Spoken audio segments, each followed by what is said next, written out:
Hi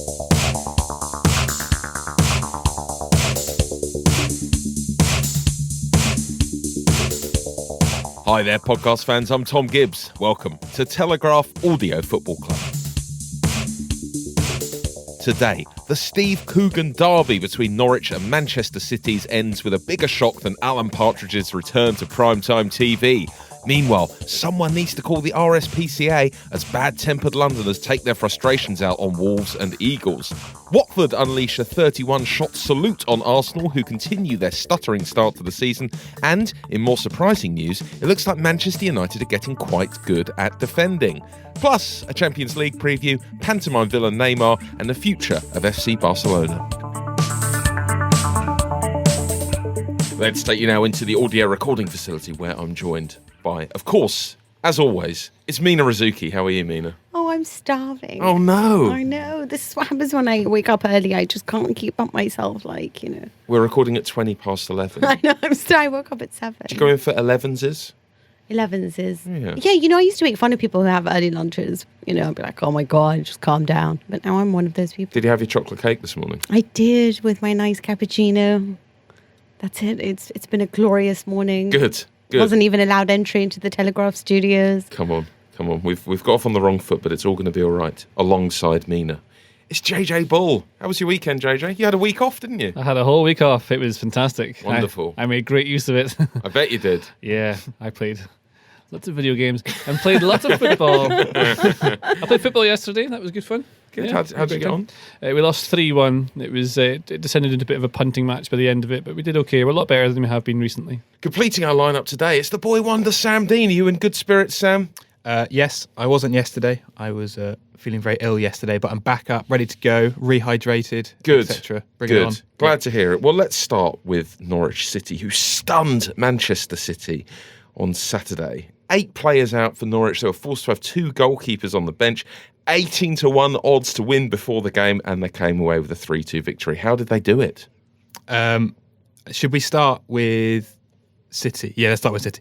I think the fundamental problem for them that they've got is the John Stones, Nicholas Otamendi duo. I was looking at some of the stats, and they only started 3 league games together last season, and one of those was the defeat at home to Crystal Palace, which I think was probably City's worst performance of the whole season. Coincidence? I think not. And in the previous season, obviously when City won the league, got to 100 points, they only started together once in the league after January. So Pep Guardiola's clearly decided in the last 18 months or so that as a pair, they're not quite up to it. And I think this was pretty resounding proof. I mean, the third goal in particular, when Otamendi got caught on the edge of the box by Buendia, I mean that was just like beyond schoolboy defending. It was just horrific, and like the lack of awareness. And I think individually, those two are both obviously very good defenders, and they're both extremely expensive and have come with massive transfer fees and have done well in long chunks for City before. But I think together, there's a lack of composure there and a lack of leadership, which it's obviously the absence of Aymeric Laporte is really highlighting now, and that seemed to be the clear area of weakness for them. Another absence was Fernandinho, of course. Mina, is this what happens when City don't play Fernandinho? They're more exposed at the back than they would be otherwise. It's really nice that we can mention all these things like Otamendi and John Stones, and we can mention the absence of Fernandinho, which is important by all means, because there are things that he knows how to do and see potential dangers that perhaps Rodrigo hasn't yet managed to figure out yet. And it's still the beginning, although he had a very good game with the ball at his feet, but cannot perhaps yet offer what Fernandinho has been able to.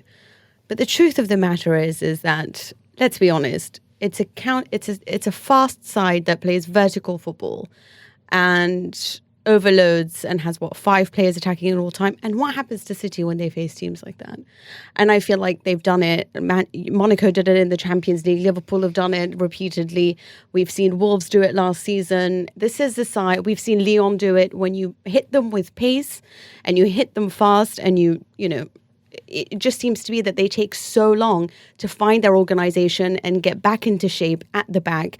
And it seems like, we talked about, Mourinho was talking at the start of the season when he's a pundit about how teams expand and compress. And he mentioned Manchester City as a side that do that well. And they do that well up until they face sides that are very vertical, who understand how to press, who play a little bit more of that German style of football. Of course, Norwich are being led by a German coach. And I think that when it comes to compressing again and finding that ability to sort of become once again this team that's, compact and strong at the back, they struggle against sides like that, and they've done that in the past. Of course, it doesn't help when there's lots of individual errors, and so what can you do about? It was very interesting to see the reaction from Europe to what John Stones did, and the reaction from the English papers as to John Stones saying like he wasn't at fault. Otamendi was also ridiculous. Blah blah blah. But at the end of it, why are you passing like that? And that Norwich has 3 players on you. There's so many fundamental errors that you're taught at a young age. For example, the way that he has positioned his body structure, Otamendi is one thing. The fact that you're passing it like that, horizontally in your own box. I totally disagree with that. Really? Yeah, it's Otamendi's fault. He took too long on the ball. It happens a lot. It is Otamendi's fault. It's Otamendi's fault. John Stones is fine to pass that ball. Absolutely no problem with that. Otamendi had to go backwards to Ederson quicker, and he could have cut it away. That's dead simple. He won't do that ever again. But hold on. So you're saying that Stones is completely absolved of all of it? Yeah, he's made a pass. That's his option. He was across the box from him. It's an easy pass. Otamendi takes about 2 seconds longer than he needs to in the ball. Okay. And then he gets caught from behind. And if Otamendi just passed it first time like he normally does, they would have. Isn't that something that you're taught when you're younger? Is to never pass the ball laterally in your own area? No, they're playing like out from the back within their own area. They do it a lot. They always do it across the goal, because then you're against a team that has 3 players right in front of you. Yeah, they weren't right in front of them. They were closing them down. Otamendi took a second or 2 seconds too long. Like, I understand what you're saying, and you're right if they're right on them, but he wasn't. Otamendi just takes too long on the ball. It's an individual error. It's his fault. It's his mistake.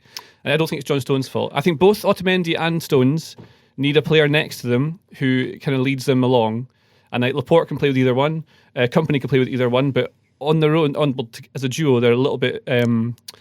There's errors in both of them, and the other ones can't make up for it.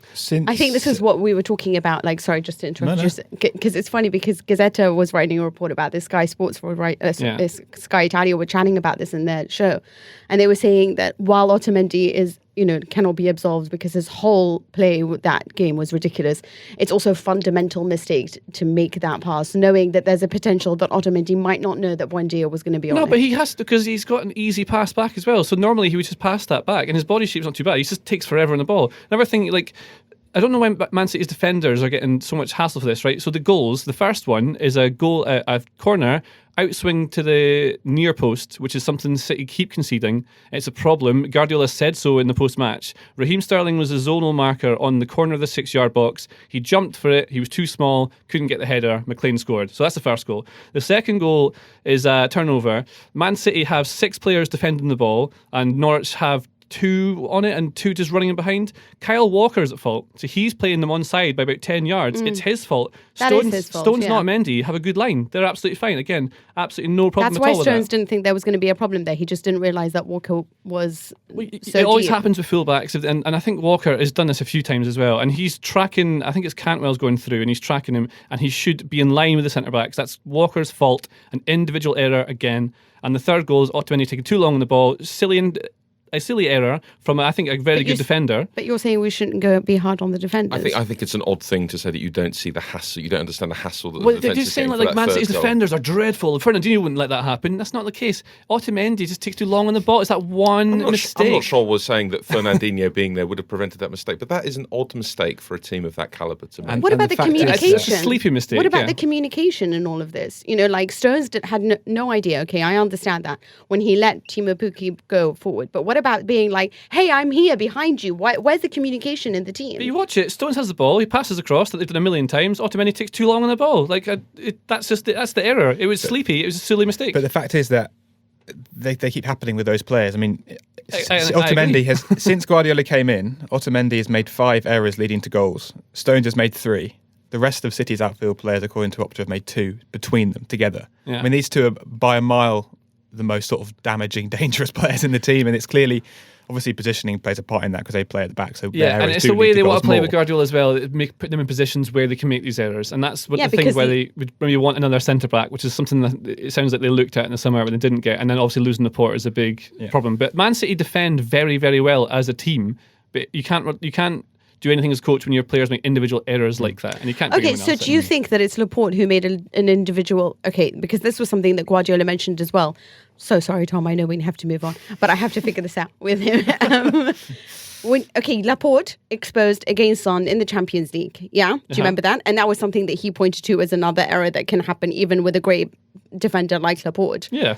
But do you think that the system allows them to be exposed so often in these stages? You don't want your defenders to be 1v1, but also if you are 1v1 and you're good enough, and you're on the ball, then you're able to play out and get yourself up the pitch and control possession. And don't forget how good Man City have been in the Premier League. Like, they know what they're doing, but you will get these mistakes now and again. But it's something that you learn over time, and maybe Laporte in a couple of years wouldn't make the same error again. You have to, you learn by experience and by coaching. But doesn't Guardiola's tactics always leave defenders exposed? And I'm not talking about just now. I'm talking about Bayern as well. Maybe, but then the whole point is that he wants to control the game and the ball in a different way. So by doing that, he actually makes his team far more dangerous. It's very risky for a team to push that high up to try and make the mistakes. Norwich did it well, like you're saying. Same thing that Leon did. They press high, but they defend deep. There's quite a lot of space between the two, but Man City aren't as good at counter-attacking as like Liverpool and whatever. So that's one thing. And they just got it right, and they took advantage of individual errors. I think the thing we can all agree on is that there is an awful long way of the season left, and clearly every team is going to make mistakes at some point. But the thing that interested me about this game, Sam, was even at 3-1, a City comeback felt inevitable, and certainly when they scored the second goal, it's like, well, I've seen this film before. Did the fact that they didn't get a result or even a draw here feel significant to you? If they lost a certain something perhaps this year, are they beginning to look a little bit more permeable to you? Well, I think we've not even mentioned Norwich yet, and obviously Norwich were brilliant, and their sort of combination of energetic pressing, which is obviously their style of play, but also when they had to, they were defensively dogged and really organised and structured.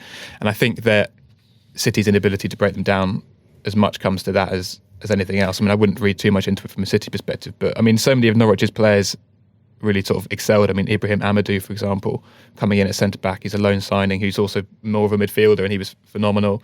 And I love Todd Cantwell as well, playing off Buki. I was talking to, I don't think he'd mind me saying this at all, but I was at an event with Tim Sherwood recently, former Villa and Spurs manager, of course, and Premier League winner. Norwich player as well, of course. Yeah, and he was saying that 3 or 4 years ago he saw Cantwell playing in a youth team, and he immediately got on the phone to Spurs and said, you've got to find this guy, got to take a look at him and try and bring him in. And at the time, he wasn't really that well known. He wasn't playing for the England youth teams. Surprised Spurs are taking Tim Sherwood's calls, to be honest. I think it was David Pleat was still taking it. I think either way, they didn't act on it, obviously. And since then, I mean, Cantwell wasn't even that much of a regular last season. I was looking at, he didn't start that many games last season, particularly second half of the campaign. And he's come in this year and he's just exploded. And the way he sort of led the fight along with Pukki is a really sort of testament to that. I have to say, though, I've been very critical of Norwich because obviously their defending is the stuff of nightmares for me. But I thought that their attacking game was so good, especially against, and I do think that it has a lot to do with the kind of tactics that you can deploy against Guardiola's teams.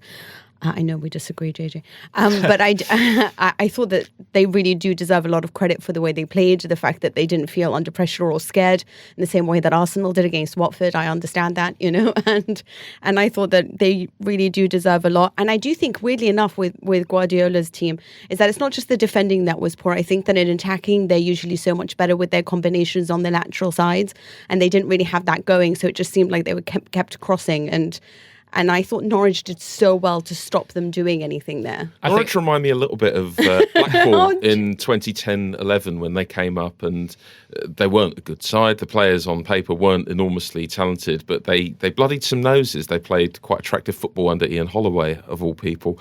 And they almost set a precedent for other teams coming up to say, look, you can be a little bit more expansive, and this is a way that you can get results. And it set the tone a little bit, and it almost brought the Premier League out of a bit of torpor at that point, where it had become very much dominated by the big four then. And I wonder if Norwich are onto something quite exciting. We've got to move on, and let's move on to Chelsea, who dished out a thrashing against Wolves, winning 5-2. Wolves yet to win a game this season. Is this a classic case of a team who've taken on a little bit too much by being in the Europa League? They've won all of their games in the Europa League. It surprises me that this is always so much of a problem for teams, seemingly, that would they just buy some sort of squad players and rotate a bit more? But it just seems to be weighing very heavily on Wolves, their involvement in Europe. Well, I think that's actually the issue, that they are rotating more now. And last year their last year their success was built on such a small core of, I mean, famously they only started 18 players in the league last year. I mean, it's remarkable how sort of few players that Nuno actually wanted to use. And this year, because of obviously the added commitments in Europe, they're having to change that. I mean, they've made 10 changes to their starting lineup in the opening 5 matches. It took them 16 matches to make 10 changes last season. So they're making a lot more, the team just looks different more often than it did last time. And I think that's clearly affecting sort of some of the solidity and the sort of organisation that made them such a difficult opponent last season. And you looked at sort of Vallejo playing at centre-back in his first game in the Premier League, and he really struggled, didn't look great. And Ryan Bennett was left out of the squad entirely. Willy Bolly was obviously suspended. And they just looked like a lot more flimsy version of Wolves that we came used to last season. And I think in particular Conor Cody, he's a massive leader of that team. He's by all accounts a top guy, but he got bullied by Tammy Abraham for at least two of those goals. And you look at that and think, there's your captain, the central man in your back three, and he's getting shoved around here. It's not a great sign. But as you say, they've won all their games in Europe, and it's going to be an adjustment period to play more games at a higher level. So I wouldn't write them off just yet. Great game for the Chelsea young English core. All their goals have been scored by them. Tomori's, who's played for Canada at youth level, we should say as well. Especially, what a goal that was. It made me say a very rude word when I was watching it on Match of the Day. His first ever shot in the Premier League. Wonderful from Tomori. This is good news, isn't it, JJ, for Chelsea and for England, that they're giving these players a go and they're seemingly rising to the challenge. Yeah, it seems to be that they're just absolutely ready to play. Abraham is definitely ready to play, it turns out. Mason Mount has done very well so far. I know everyone's points towards Chelsea being a bit hamstrung by this transfer ban and everything, but it looked like Lampard was always going to try and play these young boys, and they've done very well. And they're keeping other players out of the team. They deserve to be in there. Matt Law tweeted about it, didn't he, saying that actually it's Lampard's choice to play Mount ahead of... I'm trying to think of who Mount's playing ahead of. Come on, JJ, sort me out. Pedro, probably. Pedro, lovely. Yeah. It's just like those guys. I like how Lampard says he wants to be adaptable, and he's trying to get this team the way he wants it at the moment. And he went to mirror Wolves, which is something that they don't like playing against when teams set up the same as they do with a back three. Tomori was shockingly good. Loved taking the ball into the other half. I've not seen him play before, so that was nice. I think it was just great. And the weird thing with Wolves as well, I agree with this Europa League thing where you just can't quite get your momentum going in the Premier League. But other teams must just be more aware of them now. A lot of them have played them twice last season. They know what to expect. They know where to look for them and what not to do. I think that's why they keep trying to change. I think they're trying to evolve out of what they were. They were the kind of team that it's like, if you consider like Nuno Espirito Santo is like almost like a poor man's Conte. It's an exhaustive tactic that he uses. It's a lot based around intensity, closing down opponents very quickly. They were quite slow in closing down opponents, Chelsea really, this time around. And you can see that maybe physical exhaustion as well as mental exhaustion can get you down. So he's trying to rotate, perhaps evolve the tactics so that they are better at keeping the ball, better at doing things that they weren't perhaps so good at doing last year. And I do think that can be a little bit more exhausting. But I thought Tammy Abraham in particular, I honestly didn't see this coming from the first game against United. I was like, let's see, and when we were talking about the kids, I was like, okay, let's be honest, United are far ahead in terms of their youth.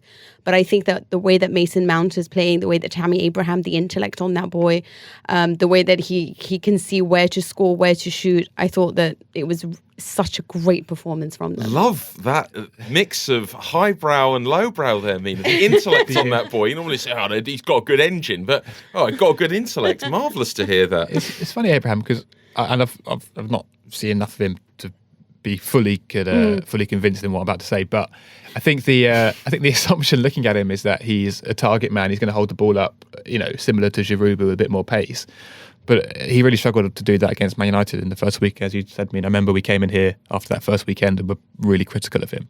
But he actually seems to be, if his height sort of is deceptive in a way. If he was 5'8", you'd be like, that sort of fits the way he plays. Like, he doesn't play like a tall man. Whereas, the look at the way he sort of stood up Conor Cody, then just knocked it past him and buried it. That was sort of a sharp, quick, agile striker. He's not by any means a traditional target man, I don't think. I still want to see them against like a top opponent, like against a Liverpool, and see how they adjust and how strikers more than anything. I want to see how Mason Mount and Tammy Abraham would do against them.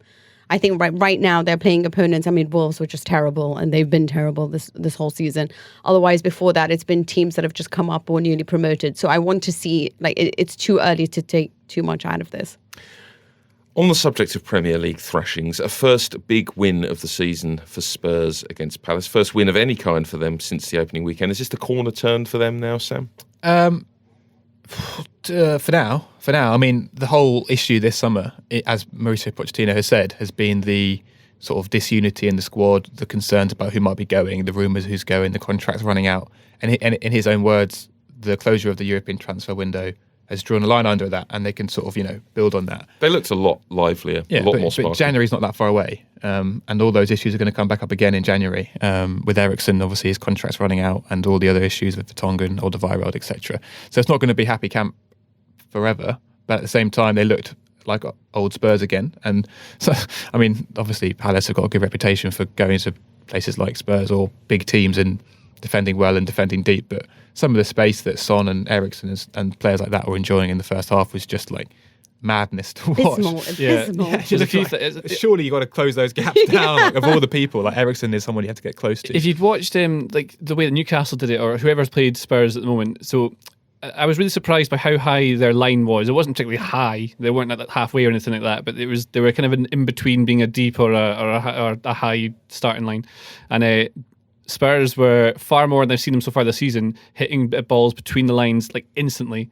And they were finding the space between midfield, which I think is a lot to do with Eriksen being there. But I thought Sissoko did very well, and Winks was really good at getting it forward. And because they were so direct with that passing, they were then able to get the next pass straight behind, and they were in behind Palace. And they didn't adjust it until it was too late. They were already shipped heaps of goals. But it was very surprising from Crystal Palace, because I thought they would come there and do a job. Yeah, and I was really surprised by how long it took him to be like, okay, well, there's obviously a clear problem here because it's taking the same route. But I really do want to say that I was quite happy with Sergio Aurier's performance. Yeah. And he was superb. Superb. And I was like, and this guy had such like high expectations when he arrived, and I was like, I didn't understand why he wasn't playing. I know that he's had some issues with attitude problems as well, apparently anyway. But I just thought that performance was interesting. Also with Crystal Palace, you also noticed that there wasn't really that much of an outlet for a pass. So even if you wanted to control, like, did you see that there was is it Van Arnholt, I think at the time, is trying to Throw in. Thank you. Wow. I was like, oh my God, Wow, what's Mina. the word? The intellect on her. Yeah, honestly, it's just completely. Sam Dean has been cancelled. We regret to inform you. Wow, Sam. A diss. An actual diss. Anyway, the throw-in though, and I don't know if you'll agree, Sam, but basically there was just nobody there that was willing to accept it. So he had to go backwards. And I think this was the problem with Crystal Palace. It was so strange. It was like nobody really wanted the ball. It was like, let's concede as much space as possible. Why not? And I just thought it was such a bizarre performance. So I don't know what to make of it, because I don't want to say, oh, Spurs are bag. I just thought, what happened to you, Crystal Palace? What about Arsenal, Mina? Guendouzi goading the Watford fans at 2-1 up with 23 minutes left to play. Not a wise move at all. 2-2 in the end, of course. Watford had 31 shots in this game. I want your verdict, please, Mina, on Arsenal's defending. I'm scared of JJ. I've got a whole bit on this. I think he's on your side this time. Listen, I think that, okay, so the defending is abysmal. I do feel sorry for Emery, because what are you going to do with someone like David Luiz and Socrates who passes out like that from the back? I do think if you want to play out from the back, it's so interesting. You should watch La Liga and how all the teams do it over there, because it just seems like there's a lot more courage when players are surrounded by their opponents. They know how to take the ball and quickly release to the right. It's making teams look so idiotic, this new rule about being able to be in the box for goal kicks. Like, just know when to use it, know the players you've got. It's appalling seeing some of these teams try and do this at the moment. Yeah, I just think there needs to be a lot more sort of training when it comes to that. But barring that, I mean, I don't know what to make, because like Guendouzi, once again, it's like he's surrounded by 4 players. There was one point where he was surrounded by 4 players. He's trying to make a lateral pass. And it's like he can't, and he panics. And I just think that, Emery needs to give them the confidence to, try to find the pass forward. Other people coming in to help him, giving an outlet for the pass. So I do feel sorry for them. But at the same time, it just looks like the team is so scared. I thought it was interesting because Gino said in Match of the Day that he thinks these players think they're better than they are. And I would disagree wholeheartedly with that. I think they're actually terrified. They don't seem to know what they're doing. They don't seem to feel the support of the team around them. And I think that there isn't genuinely like a great work ethic when it comes at the back, because they're not willing to sacrifice or help one another. So I actually don't think that they're overly confident. I think that they need to be trained better, and I'm worried about them. There's a couple of fundamental issues with this. First of them is the midfield. I mean, you face 31 shots, not because your defenders are bad, but because your midfield's got no control. Playing Granit Xhaka on his own at the base of a midfield diamond is, as we've seen more than once this season, a dangerous thing to do, because he just hasn't got the legs to cover ground. And players like Doucouré and Capoue, what they do best is cover ground. And exactly, why not change from the diamond midfield after you score? Well, two? exactly. And Arsenal were hugely lacking control, and the two players who are best at providing that in that team are Dani Ceballos and Mesut Ozil, and he took both of them off, which I found to be quite... Lucas Torreira? Torreira's had the thing is, Ceballos and Ozil are the sort of players who, in Emery's words, can break a press. You know, they can take the ball under pressure and turn out and play it and keep it. And they did that for a good chunk of the first half when Arsenal looked quite good briefly. He took them off, which I found really bizarre. And the other fundamental problem, and this is almost, I think, sacrilegious to say this, considering he's clearly their best attacker and scores all their goals, but Aubameyang is not the kind of striker to hold the ball up. No. And yesterday you saw they were so desperate to pass the ball out from the back because they can't go long. And if they go long, Aubameyang gets eaten up. He doesn't hold the ball up. He doesn't. You think about classic sort of strikers who will win a free kick and relieve some pressure. That's not Aubameyang's game. He's always on the last shoulder of the man. He's always on the shoulder of the last man, trying to get in behind and drifting out wide and finding space. He's not the kind of player who the ball sticks to. So it meant that the ball just coming back, and the pressure just keeps mounting. And when you've got Xhaka running and his legs aren't covering the ground, it just all adds up to this nightmare situation where they get overwhelmed by a team like Watford, who are bottom of the league. Well, I went right through this game to try and find bits and pieces. So I think there's a few problems. There's individual errors which are caused by problems with shape and defensive positioning, and you can see them all in the last goal. You can see from the penalty. So they were playing a diamond 4-3-1-2. Ozil was, I think, mostly kind of anonymous as he usually is in these sorts of games. Yeah, I felt so too. Watford were much better in the second half because they came out aggressive and they moved their line to halfway, and they were right up to Arsenal. I think they were actually marking them man-to-man, like in open play. So they had no way of being able to play out for the back and doing this. There's no way that pass should have gone to... Socrates should not have been trying to play that to go forwards to Guendouzi. That's obvious. But what they should be doing, this weird goal kicks thing where they're playing it inside the box, the whole point that you're able to play it from the back before is because your centre-backs are so split that automatically you had loads of width straight away, and the midfielder would drop in between them, so you have a triangle to play so that the goalkeeper can go to that player, the 6, to be able to turn and pass. But now there's no width between the two centre backs and that 6, so you can't play that pass. Emery's playing a box midfield anyway, so he's got two midfielders that come to drop to try and take him off anyway. Right, but when Arsenal go forward, so they can see this penalty by going on the attack. They are 2-1 up, having made that terrible error. They're struggling to keep the ball, and I don't think it's... I know that like better teams will be able to move it better through the lines when they are coming out from goal kicks, but being pressed that well by Watford, who are really fired up that second half, it's no mean thing that they couldn't keep the ball as much as they would have done normally. They were losing it in silly places wide as well. But they changed from that diamond midfield to a 4-2-3-1, and that's why he took off Ozil and Ceballos. He moved it to a 4-2-3-1 because they were constantly... they had no natural attacking width. All the width had to come from the fullbacks, who weren't able to get forward. When Kolasinac did, he was leaving loads of gaps behind. Maitland-Niles didn't want to get forward either because they were getting pressed so high. So by moving Aubameyang central and then Pepe out to the right, you're supposed to have Nelson out in the left, so there's natural width. So you've got a pass down that left channel to be able to play that ball, and you can move it forward and get out of that hole. Nelson did exactly the same thing that Aubameyang does and moved inside the pitch. And you can see when Arsenal attack, they're in a 4-3-3, actually, the shape they've got. And Nelson has gone inside the pitch near to Aubameyang. Kolasinac is way too far forward. Kolasinac drops back to where he should be deeper on. And Arsenal have 5 players in the Watford box as they try and get a goal away. As the ball possession turns over, that then leaves Xhaka on his own, really far back with defenders behind him. And that's it. That's all they've got on the pitch. And it takes 2 passes from Watford to go past that. Xhaka tries to cover for Maitland-Niles by going out to the wide right when he should be staying in the middle. So that's the defensive positioning error caused by them being all out of sorts at the top. Then as that ball goes through, Watford come through, and Pereira is on the wide right of Arsenal's defence. So again, the space that Kolasinac has left by being out of position. So Pereira comes, Janmaat sees it, overlaps on the right, which means that Kolasinac has to get back, and David Luiz comes back to help him out. Luiz sees his overlapping run and points and shouts to Kolasinac to follow Janmaat's run, which is the right thing to do because they're 2v2. It's exactly how you do it. Luiz drops in, narrows the space, and the clever thing Pereira does is he dummies the pass, and Luiz steps in to block that. Again, the right decision, but Pereira's faking it, drops inside, and then Luiz's trailing leg catches him and fouls him. So it looks like Luiz has made a stupid tackle to foul him, but that's because he's trying to block the pass, which looks like he's going to do. He's been done by a bit of individual skill, I'd say, by Pereira, which is all brought on by poor defensive positioning, poor game management by being that far forward, Nelson not adhering to tactical instructions, and then being all out of sorts. Spoken like a man who did his coaching badges this My summer. God.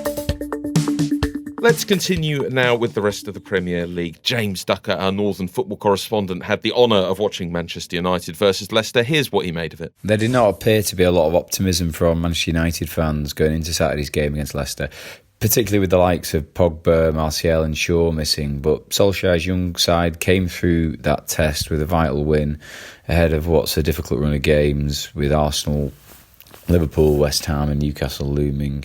It wasn't pretty, and I'd say even in victory there were plenty of questions to be asked, not least around United's lack of creativity in the final third. But Solskjaer will have been pleased with the way they saw the game out after dropping points in the second half against Wolves and 10-man Southampton. Harry Maguire in particular delivered a dominant display at the back for United in his first appearance against Leicester since his £80 million move last month. The England centre-half making light of the torrid reception he got from Leicester fans. And there was another mature performance from Scott McTominay in the United midfield. Along with Maguire, he was probably United's standout performer on an afternoon that in the main showcased precious little creative attacking quality. It was probably a missed opportunity for Leicester. Yes, like United, they're a very young side, but they'd started the season well and they'll no doubt have hope for more. They disappointed a little despite enjoying the lion's share of possession and never really asked enough questions of their opponent. This felt like a significant result for Ole Gunnar Solskjaer, Sam. Potential banana skin Leicester, but United had enough about them to get it done. Yeah, I think that'd be quite encouraging that despite having a weakened team against an impressive side like Leicester, they sort of got, as you say, got it done rather than being spectacular. They were, solid, and they've now got the joint best defensive record in the league, which is probably not what you'd expect looking at their... Yeah, all down to Harry Maguire, who was fantastic. He was very good, as was Scott McTominay, who did really well. And I must admit, when the teams came out, I looked at the United squad and their bench in particular and thought, I can't remember a less sort of illustrious United team in my lifetime. It's just terrible. Like the sort of management of that and recruitment over the years, and obviously there have been a few injuries. Talking about Fred's there. Pogba out. Well, look at the bench: Phil Jones, Fred, Romero, Greenwood, Gomez, Tuanzebe, Chong. A lot of them obviously very young and talented and got good futures. But this is Man United. I saw that team and thought, it really sort of drilled it home for me how things have changed there. But then they performed quite well, and as you say, McTominay and Maguire are quite a sturdy, solid sort of core of the team, and that's clearly very important for them going forward. Andres Pereira also had a better game than usual, which is something to note. I quite like Marcus Rashford through the middle. I think his pace is one that will always earn him penalties through the middle. I know that people love to say, well, he's better out wide or it gives him a different edge, but I do want to see him being played more in the middle because I think that he was quite thrilling. Other than that, I just feel like it's penalties that dictate United's games. It's either penalties not being scored, penalties being argued over, or penalties winning the game. But Leicester weren't very good either. No, Rodgers being criticised a little bit for too much rotation, but perhaps that's just what we all expect in 2019. Liverpool, 14 wins in a row. Now, Firmino's assist for Salah, possibly the sexiest moment of the season so far. Do you make them favourites for the title, JJ, at this point? It's too early. I'm not going to pin any colours to a match just now, but I think you've pinned your City colours to the mast pretty conclusively I over the past couple of years. Take your Really? John Stones t-shirt off. you have to appreciate how good they were. How good they were not this week, though. I think Liverpool are obviously at the moment they have this kind of air of invincibility about them. And I wonder if it'll be that Man City are focused far more on the Champions League this season than they are the league. It must be hard to maintain that every single year going for the league title. Liverpool look good, but wait until January, February when Klopp's teams tend to have that little bit of a dip. So that could be a thing that happens. They just look very good. And like they're just really good. I think that Firmino is just essential for that team. Yeah. I think that he is so good at just creating. His passes are always well timed. He allows having two runners and two scorers in the way of having Salah and Mane, and then having a guy like Firmino who's happy to deliver, happy to come back deeper. He's just so smart in the ball. He offers you a different edge. But other than that, it's funny because we keep waiting for Liverpool, because I said, over the summer, the front three were all engaged in summer tournaments, whether it was the Africa Cup of Nations or obviously with Brazil and Firmino. And it just seems like I just thought, there's going to be a stage where January, February, they'll tire out. But there's also reason to believe that the excitement of potentially winning the Premier League might just push them on.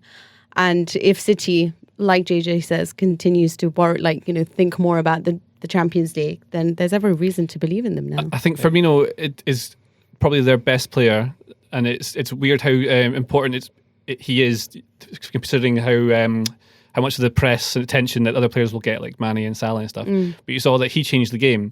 And the weird thing is that he only came on because Origi got injured, so that's why he came on in the first half and helped them turn the game around. Whereas I think you see the similar amount of influence at City with Kevin De Bruyne, who didn't come on until the 60th minute, which is probably what Klopp would have done here if Origi hadn't been injured, brought him in at the 60th minute. And by that time, they might not have had enough an opportunity to turn the game around, because Newcastle would have. So basically, both of them are caring about Europe because they don't want to bring on the players to lose them to injury in the way that certain other teams have lost. But then Firmino players. played midweek. He was in Brazil playing against Peru, I think, on Wednesday. I think so. That's almost certainly why, because it's the early kickoff. Why he didn't play him from the start. Whereas De Bruyne could have played. He played against Scotland. It was easy. Because Kevin De Bruyne should have played. You could see that Gundogan wasn't going to do what Kevin De Bruyne did for City. And then you thought, when Pep talked about it afterwards, and he's like, well, considering all the injuries around, I wanted to keep De Bruyne healthy. And considering what happened to him last season, it's very important to manage his game load, because you can't have him getting injured, because you can see the influence he has. I think we should also have just a very brief word about Fabinho, who is, obviously he has such a slow start to his Liverpool career, but in the last few months in particular, I feel like this season he's just been phenomenal. And the amount of counter-attacks that he just shuts down by just sort of nipping in and just sort of prodding the ball away before Newcastle could turn it around. It's just, I think he's come really to the fore as Liverpool's sort of most important midfielder now. What about the team on the other side of Stanley Park? Can't really work out Everton this year. Callum Wilson with an excellent goal to clinch the 3-1 win for Bournemouth on Sunday. But what do we think of Everton? Is Marco Silva doing a good job?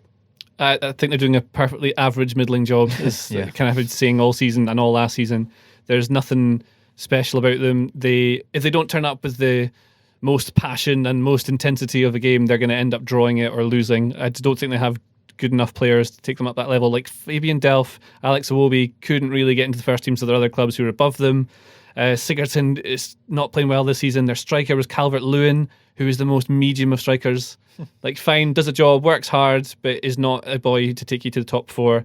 And their team, the players individually, are good enough to keep them in the top 10. That's about it. So I think they're getting exactly as much as they should be. Yeah, but then I just feel like I do think these players are bad, but I think that, considering that the passing was terrible at times, it was either overhit or not. Or just, they're just badly timed. It sort of stopped them scoring goals. They exposed them at the back. I know that they're not great players and they are doing just an average job. I get that. But there was just one thing that Antonio Conte once said when he took over Juventus, who had finished 7th. And he said, unless we run 200 kilometres every game, then we're just an average side. I do think there's a lot of talent in that side. And I think that there is a case of motivating them a little bit further, because or developing more of a connection. Iwobi and Moise Kean, there needs to be more of a connection there, because the passing isn't that great, the chemistry isn't that great, and I do think it's on Silva to try to motivate the side to do a little bit more than just achieve mediocrity. It may be not, it's not beyond them. I know that they're average players, but I also think that there is enough talent there to at least expect better performances. Finally, good win for Southampton, I thought, up at Sheffield United. Looks like they're improving a little bit as the season goes on under Hassan Hüttl. There was, of course, a disallowed goal from McBurney, disallowed for offside. Quite a quiet weekend for Joel Grove. Start the clock. VAR. Nothing to say. Brilliant. Stop the clock. Fantastic. Let's move on to the Champions League, which begins again this week. Chelsea, surely, Mina, comfortable at home against Valencia, who aren't having a great time of it. Oh, Valencia were a superb team, and I use the word were because under Marcelino, he was the best manager in the last 11 years. He's just been fantastic. He's managed to finish in top 4 twice in 2 seasons in a row, and they won the Copa del Rey last season. So to sack him is nothing short of madness. This goes to show you everything you need to know about Peter Lim's management of Valencia. It's just crazy because they wanted to sack the sporting director. All the fans, everyone protested, and Marcelino said, "I'll walk if you sack the sporting director." They kept him and instead sacked him, and you just think it's a matter of days before Alemany also walks away. But they are a good team. I know they conceded quite heavily to Barcelona over the weekend. I don't know what to make of Albert Celades, who is their new coach. He's the former Spain under-21 coach, who obviously doesn't have the experience or the love from the fans that Marcelino had. But they're still a tough team. They still have very good players, especially when it comes to receiving the ball. They have a lot of courageous ball players there, and it'd be interesting to see what happens against them. Bring back Gary Neville. What about Liverpool? JJ, they're away at Napoli. What can we expect there? I think Mina would be much better placed than me to talk about Napoli because I don't know anything about them this season. Okay. Or Sam Dean. Sam's got his hand up. They've bought Chucky Lozano, who's was really fun at the World Cup. You remember last year? He was a really quick Mexican winger. And they spent about, 40 million euros on him? Is that right? Yeah, the highest ever. And obviously Liverpool lost in Naples to Napoli a year ago.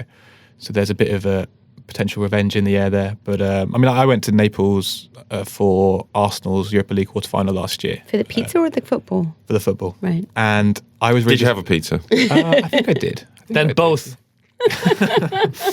Obviously, I was working the whole time, Tom, and I was stuck behind my laptop You for can the eat a entire pizza 3 and do days. work at the same time. Yeah, and they weren't very good. I was really disappointed with them, and Wait, Arsenal, against Arsenal in the quarterfinal of Europa League last year. Oh yeah, they really tailed off at the end. They just sort of disappeared a bit, and they were sort of a bit like just flimsy. They did beat Liverpool in the Champions League last season, so there's a bit of beef there, and I think they should be quite a good game. It's obviously a difficult place to go, no matter I don't think it's going to be that difficult this time around. If you tell me last year, I would have told you, yeah, but I'm a little bit worried about the centre-back partnership of Manolas and Koulibaly, because I think that Albiol is obviously not as quick or perhaps as excellent as Manolas has been, but he does offer a lot of restraint, a lot of tactical intelligence, which allows Koulibaly to be unleashed.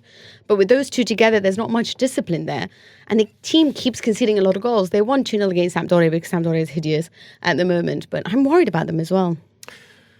Man City play Shakhtar Donetsk in a Champions League game we're all very sick of watching at this point, which you'd expect to be a Man City win. Spurs going to Olympiacos, probably quite a tough test there. But again, Spurs mild favourites. Where else should we be looking, Mina, this week? What's the pick of the games elsewhere? Atletico versus Juventus.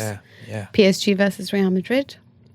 Portugal's present/past against Portugal's future. Ronaldo v João Felix. Yeah, and this was a great game in the ICC, just to, just to let you know. The old favourite. And that's number one. Yeah. Let's stay in Europe now and enjoy a song for Europe.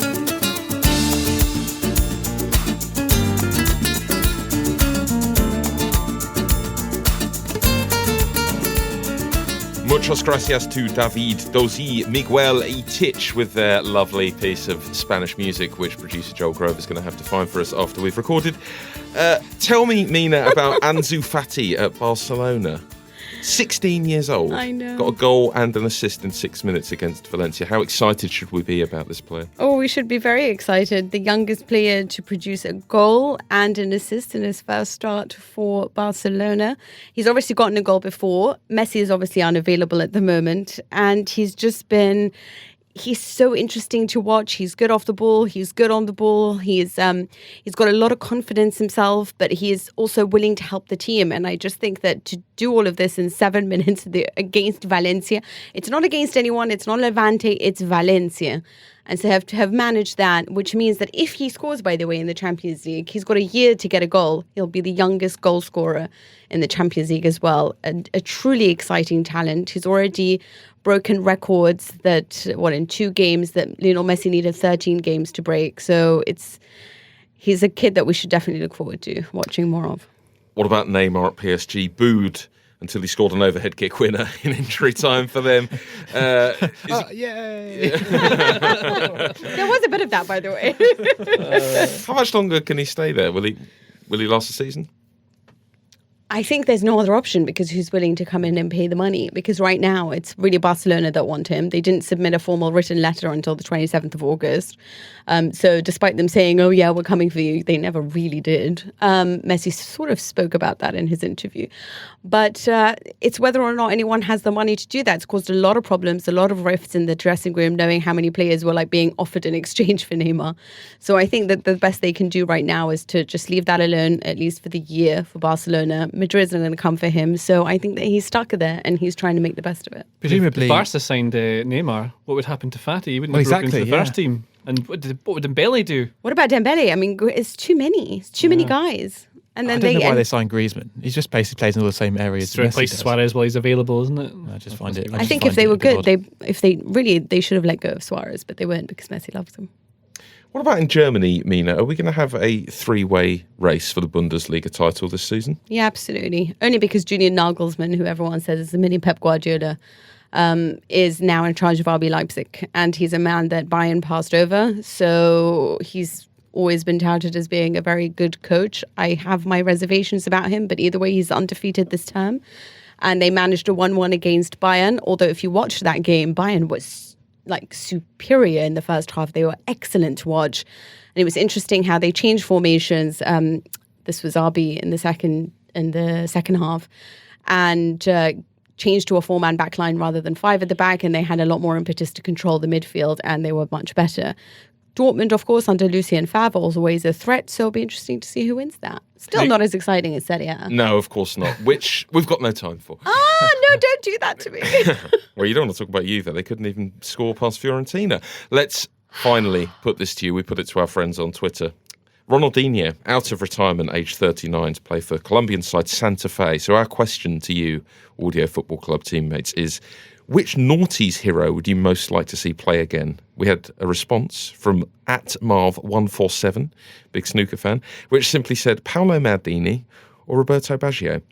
Now, I would not associate those players with the noughties, and I think he's just trying to impress you, Mina. What's your answer, Sam? Noughties hero? Guti. I loved Guti. In dark moments of my life, I often find Guti assist compilations on YouTube. He's got 2 back heel assists, which I would the famous one for Benzema against Deportivo La Coruña is, I would suggest, the most aesthetically pleasing goal in the history of football.